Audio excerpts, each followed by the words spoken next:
Hi guys, ಎಲ್ರಿಗೂ ನಮಸ್ಕಾರ. Welcome back to Akshata Kannada blog.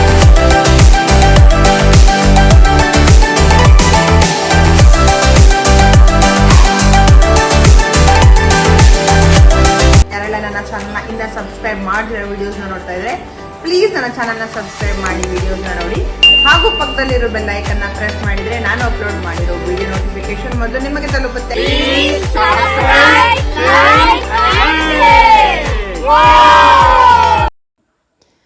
ಇವತ್ತಿನ ಬ್ಲಾಗ್ ಬಂದು ನನ್ನ ಮಗನ ಬರ್ಡೇ ದಿನದ ಬ್ಲಾಗ್ ಆಗಿರುತ್ತೆ. ನನ್ನ ಮಗನ birthday April 9th. April 9th ಅವನಿಗೆ 2 ವರ್ಷ ಆಗುತ್ತೆ. ಅವ್ನು ಫಸ್ಟ್ ಇಯರ್ ಬರ್ಡೇನ ನಾವು ಮಾಡೋಕ್ಕಾಗಿಲ್ಲ, ಅದಕ್ಕೆ 2ನೇ ವರ್ಷದ ಬರ್ಡೇ ಆದರೂ ನಮ್ಮಲ್ಲೇ ಮಾಡ್ಕೊಳ್ಳೋಣ ಅಂತ ಅಂದ್ಬಿಟ್ಟು ನಾನು ಫಸ್ಟು ಇಲ್ಲಿ ನಮ್ಮ ಮನೆ ಹತ್ರನೇ ಇರೋ ವೆಂಕಟರಮಣ ಸ್ವಾಮಿ ದೇವಸ್ಥಾನಕ್ಕೆ ಬಂದೆ. ಇಲ್ಲಿ ಗಣೇಶನ ಮೂರ್ತಿನೂ ಇದೆ, ಲಕ್ಷ್ಮೀ ಮೂರ್ತಿನೂ ಇದೆ, ಹಾಗೆ ವೆಂಕಟರಮಣ ಸ್ವಾಮಿ ಮೂರ್ತಿನೂ ಇದೆ, ಮತ್ತು ಆಂಜನೇಯ ಸ್ವಾಮಿನೂ ಇದೆ. ಹಾಗೆ ಗುರುವಾರ ಆಗಿರೋದ್ರಿಂದ ರಾಯರ ಆಶೀರ್ವಾದನೂ ಸಿಗಲಿ ಅಂತ ರಾಯರ ಪೂಜೆನೂ ಮಾಡಿ, ಮತ್ತು ಬಾಕಿ ದೇವ್ರ ಮನೆ ಕೂಡ ಪೂಜೆ ಕೂಡ ಮಾಡಿಕೊಂಡು, ಹಾಗೆ ನಮ್ಮನೆ ದೊಡ್ಡ ಮನುಷ್ಯರು ನಮ್ಮ ಮಾವನ ಆಶೀರ್ವಾದ ಕೂಡ ಪಡ್ಕೊಂಡ್ವಿ. ನಮ್ಮ ಮಾವನಿಗೆ ನನ್ನ ಮಗ ಅಂದರೆ ತುಂಬ ತುಂಬ ತುಂಬ ಇಷ್ಟ ಆಗಿತ್ತು. ಹಾಗೆ ಅಮ್ಮ ಮನೆಯಿಂದ ಸ್ಪೆಷಲಾಗಿ ಏನೋ ಒಂದು ಪಾರ್ಸೆಲ್ ಬಂದಿತ್ತು ನನಗೆ. ಇದು ನಿಮ್ಮ ಕಡೆ ಏನಂತಾರೆ ಅಂತ ಗೊತ್ತಿಲ್ಲ. ಇದು ನಾವು ಬಂದು ಬೇರಲಸಿನಕಾಯಿ ಅಂತ ಅಂತೀವಿ. ಇದು ಹಲಸಿನ ಹಣ್ಣಿನ ಥರನೇ ಇರುತ್ತೆ, ಬಟ್ ಟೇಸ್ಟ್ ಡಿಫ್ರೆಂಟ್ ಆಗಿರುತ್ತೆ. ಪ್ಯಾಕಿಂಗ್ ಅಂತೂ ಭರ್ಜರಿಯಾಗಿತ್ತು. ಕಾಯಿ ಪ್ಯಾಕಿಂಗು ಒಂದು 5-6 ಕವರಲ್ಲಿ ಪ್ಯಾಕ್ ಆಗಿ ಬಂದಿತ್ತದು. ಇದರಲ್ಲಿ ಸಾಂಬಾರು ಮಾಡ್ತಾರೆ, ಆಮೇಲೆ ಬಜ್ಜಿ ಮಾಡ್ತಾರೆ, ಬಜೆ ಮಾಡ್ತಾರೆ, ಹಾಗೆಯೇ ಇದು ಫಿಶ್ ಫ್ರೈ ಥರ ಫ್ರೈ ಕೂಡ ಮಾಡ್ಕೊತಾರೆ. ನಂಗೆ ತುಂಬಾ ಇಷ್ಟ. ನಮ್ಮ ಅಮ್ಮನ ಮನೇಲಿ ಒಂದು ದೊಡ್ಡ ಮರನೇ ಇದೆ. ಇದು ಮೊದಲೆಲ್ಲ ಜಾಸ್ತಿ ಕಾಯಿ ಬಿಡ್ತಾಯಿತ್ತು, ಇವಾಗ ಕಡಿಮೆ ಆಗಿದೆ. ಊರಿಂದ ಬಂದಿದೆ. ಇದನ್ನು ಈ ಥರ ಕಟ್ ಮಾಡಿ ಇದನ್ನು ನೋಡಿ, ಈ ಥರ ಸೊನೆ ಬರುತ್ತೆ. ಇದು ಸೊನೆ ಅಂತ ಅಂತೀವಿ, ಇಲ್ಲೆಲ್ಲ ಹಾಲು ಅಂತಲೂ ಅಂತಾರೆ. ಇದು ಅಂಟಂಟಾಗಿರುತ್ತೆ. ಇದನ್ನು ಹೀಗೆ ಕಟ್ ಮಾಡಿ ಇದರ ಮೇಲೆ ಸಿಪ್ಪೆ ಇರುತ್ತಲ್ಲ, ಆ ಸಿಪ್ಪೆನ ನೀಟಾಗಿ ಪೀಲ್ ಮಾಡ್ಕೊಬೇಕಾಗತ್ತೆ. ನನ್ನ ಥರ ಇದು ಕೆರೆಮಣೆ ಇದ್ದರೆ ತುಂಬ ಚೆನ್ನಾಗಿರೋದು, ಆರಾಮಾಗಿ ತೆಗಿಯೋಕ್ಕಾಗ್ತಾಯಿತ್ತು. ಇದು ಕೆರೆಮಣೆ ಇರಲಿಲ್ಲ, ಸೊ ನಾನು ಇದರಿಂದ ತಕ್ಕೊತಾ ಇದ್ದೀನಿ, ಪೀಲರಿಂದ ತಕ್ಕೊತಾ ಇದ್ದೀನಿ.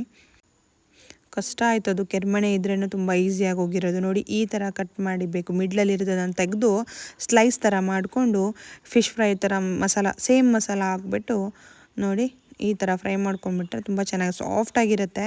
ಇದು ಎಳೆದಾಗಿದ್ದಿತ್ತು, ಹಾಗಾಗಿ ಒಂದು ಸ್ವಲ್ಪ ಗಟ್ಟಿಯಾಗಿ ಬಂತು. ಅಕ್ಕ ಬಂದಾಗಲಿಂದ ತಮ್ಮಂದು ತೀಟೆಗಳು ಜಾಸ್ತಿ ಆಗಿ ಹೋಗ್ಬಿಟ್ಟಿದೆ, ತುಂಬ ಹೈಪರ್ ಆಗಿ ಹೋಗ್ಬಿಟ್ಟಿದ್ದಾನೆ, ಫುಲ್ ಆ್ಯಕ್ಟಿವ್ ಆಗಿರ್ತಾನೆ. ಏಪ್ರಿಲ್ 9th ನನ್ನ ಮಗಂದು ಬರ್ಡೇ ಚಿಕ್ಕದಾಗಿ ಕಟ್ ಮಾಡಿದ್ವಿ ಕೇಕ್ನ ನಾವು. ಅಂತಂದರೆ ಏನು ಜಾಸ್ತಿ ಡೆಕೋರೇಷನ್ ಎಲ್ಲ ಏನೂ ಮಾಡಿಲ್ಲ. 2ನೇ ವರ್ಷದ ಬರ್ಡೇ ಆಗಿರೋದ್ರಿಂದ 2 ದಿನ ಎರಡು ಕೇಕ್ ಕಟ್ ಮಾಡೋಣ ಅಂತ ನಾನೇ ಅಂದ್ಕೊಂಡೆ. ಯಾಕಂತಂದರೆ ನಾನೇ ಕೇಕ್ ಮಾಡೋದ್ರಿಂದ ಎಷ್ಟು ಬೇಕೋ ಅಷ್ಟು ಕೇಕ್ ಕಟ್ ಮಾಡ್ಬೋದಲ್ಲ ಅಂತ ಅಂದ್ಬಿಟ್ಟು. ಇಬ್ಬರು ಇದೇ ಥರ ಆಟ ಆಡ್ಕೊಂಡಿರ್ತಾರೆ ಆರಾಮಾಗಿ. ಅವನಿಗೆ ಅಕ್ಕನೇ ಬೇಕು, ಫುಲ್ ಅಕ್ಕ ಅಕ್ಕ ಅಕ್ಕ ಅಂತಲೇ ಇರ್ತಾನೆ. ನಾನು ಫಸ್ಟ್ ಕೇಕ್ ಬಂದು ಬೇರ್ ಥೀಮಲ್ಲಿ ಮಾಡಿದ್ದು. ಬೇರ್ನ ಇಟ್ಟು ಫಾಂಡೆಂಟಲ್ಲಿ ಬೇರ್ನ ಇಟ್ಬಿಟ್ಟು ಫಾಂಡೆಂಟಲ್ಲೇ ಒಂದು ಲ್ಯಾಡರ್ನ ಕೇಕಿನ ಸೈಡಲ್ಲಿ ಇಟ್ಟಿದ್ದು. ಅಂದರೆ ಆ ಲ್ಯಾಡರ್ ಬಂದು ಬೇರ್ ಲ್ಯಾಡರ್ ಥರನೇ ನಾನು ಇಟ್ಟಿದ್ದು. ಹಾಗೆ ಸೈಡಲ್ಲಿ ಮಿಡ್ಲಲ್ಲಿ ಒಂದು ಸ್ವಲ್ಪ ಸ್ಟಾರು ಹಾಕಿ ಸಿಂಪಲ್ಲಾಗಿ ಕೇಕ್ ಮಾಡಿದ್ದೆ. ತಂಗಿ ಊರಿಂದ ಬಂದಿದ್ಲು, ಹಾಗಾಗಿ ನಾವೇ ಸೆಲೆಬ್ರೇಷನ್ ಮಾಡ್ಕೊಂಡ್ವಿ. ಆ್ಯಕ್ಚುಲಿ ಅಪ್ಪ ಅಮ್ಮನೂ ಬರಬೇಕಾಗಿತ್ತು, ಬರೋಕ್ಕಾಗಿಲ್ಲ ಅವರಿಗೆ ಅಂತ ಅಂದ್ಬಿಟ್ಟು ನನ್ನ ತಂಗಿ ಬಂದಿದ್ಲು. ಪಾಪ ಅವಳು ಏನಾದ್ರೂ ಬರ್ತಾಳೆ ನನ್ನ ತಂಗಿ. ಕೇಕಿನ ಫೈನಲ್ ಲುಕ್ ಈ ಥರ ಇತ್ತು ನೋಡಿ. ಆಮೇಲೆ ನಾನು ಒಂದು ಸ್ವಲ್ಪ ಜಾರ್ ಕೇಕ್ ಮಾಡ್ಕೊಳ್ಳೋಣ ಅಂತ ಅಂದ್ಬಿಟ್ಟು, ಇದು ಚಿಕ್ಕದಾಗಿದೆ ಜಾರ್ ಕೇಕ್, ಒಂಥರ ಕಪ್ಪು ಕೇಕ್ ಸೈಜಲ್ಲಿದೆ. ಇದರಲ್ಲಿ ವಿಡಿಯೋಲಿ ಒಂದು ಸ್ವಲ್ಪ ದೊಡ್ಡದಾಗಿ ಕಾಣಿಸುತ್ತೆ. ನಾನೊಂದು 10 ಜಾರ್ ಕೇಕ್ ಥರ ಮಾಡ್ಕೊಂಡಿದ್ದೆ. ಏನಿಲ್ಲ, ಒಂದು ಲೇಯರು ಕೇಕ್ ಹಾಕ್ಬಿಟ್ಟು ಅದ್ರ ಮೇಲೆ ಕ್ರೀಮ್ನ ಹಾಕಿ, ಆಮೇಲೆ ತಿರ್ಗಾ ಮತ್ತೊಂದು ಲೇಯರು, ಅದರಲ್ಲಿ ಮೇಲ್ಗಡೆ ಲೇಯರಲ್ಲಿ ಟುಟಿ ಫ್ರೂಟಿನ ಆ್ಯಡ್ ಮಾಡಿಬಿಟ್ಟು ಕ್ರೀಮ್ ಹಾಕಿರೋದು ಅಷ್ಟೇ. ಸಿಂಪಲ್ ಆಗಿತ್ತೆ.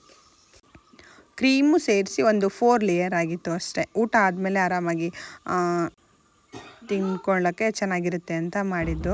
ಹಾಗೆ ಇದು ಬಂದು 2ನೇ ಥೀಮ್, ನನ್ನ ಮಗನ ಬರ್ಡೇದು 2ನೇ ಥೀಮ್ ಕೇಕ್. ಇದು ನಾನು ಮೀನಿಯನ್ಸ್ ಥೀಮಲ್ಲಿ ಮಾಡ್ಕೊಂಡಿದ್ದೆ.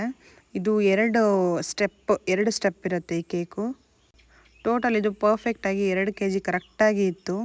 ಆಮೇಲೆ ಅದು ನಾನು ಫಸ್ಟು ಡೇ ಕೇಕ್ ಮಾಡಿದ್ದಲ್ಲ, ಅದರಲ್ಲಿ ಬರೆದಿರೋದು ಹ್ಯಾಪಿ ಬರ್ಡೇನೇ ಇದಕ್ಕೂ ಕೂಡ ಸೇರಿಸಿದೆ. ಹಾಗೆ ಅದು ವೈಟ್ ಕಲರಲ್ಲಿ ಇತ್ತು.